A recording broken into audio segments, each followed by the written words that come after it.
Hello friends, নিয়ে চলে এসেছি আবার একটা নতুন রেসিপি। আর এখানে আমি বানাচ্ছি বান পাউরুটি, যার উপরে আমি বাটারটা মেল্ট করে দিয়ে দিয়েছি।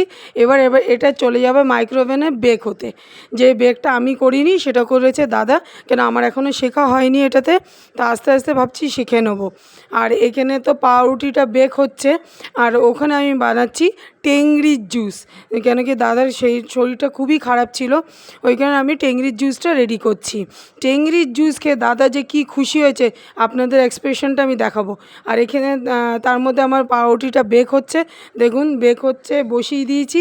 আর এখানে টেংরিটা আমি বসিয়ে দিয়েছি। আর এটা মানে শুকিয়ে শুকিয়ে একদম অল্প করে দিতে হবে, কেন আমি কোনো দিন করিনি, আমি ফার্স্ট টাইম ট্রাই করছি। তো আমার শাশুড়ি মা বললে এরকমই করে, পুরো শুকিয়ে একদম অল্প করে দিতে হয়। এখানে দেখুন পাউরুটিটা বেক হয়ে গেছে, দেখুন ওই দেখুন বেক হচ্ছে, কীরকম ফুলে গেছে, দারুণ লাগছে। আর এখানে আমার টেংরিটাও রেডি, আর তার পাশাপাশি আমার পাউরুটিটাও রেডি। দেখুন কি সুন্দর কালার এসছে, দারুণ একটা কালার এসছে, আর প্রচণ্ড সফট হয়েছিল। আর দ্বিতীয়বারও আমি বেক করেছি, দেখুন দ্বিতীয়বারের কালারটা দেখুন। আপনাদের কোন কালারটা পছন্দ হয়েছে অবশ্যই কিন্তু আমাকে কমেন্ট বক্সে জানাবেন। আমার তো প্রথমেরটাই বেশি ভালো লেগেছে, আর দাদার পরেরটা।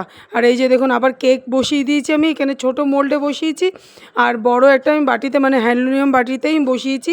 কিন্তু কেকটা সত্যিই খুব সুন্দর বেক হয়েছে, কিন্তু কেক বেক হওয়ার পরে আমার ছবিটা দেওয়া হয়নি, যেটা স্টোরিতে দেওয়া আছে। এই যে দেখুন টেংরির জুস খেয়ে দাদা খুব খুশি, খুবই খুশি, বলছে ছোটোবেলার কথা মনে পড়ে গেল। আর এখানে আমার কেকটাও বেক হয়ে যাচ্ছে। তাহলে ভিডিওটা ভালো লাগলে লাইক কমেন্ট শেয়ার অবশ্যই করে দেবেন। টাটা।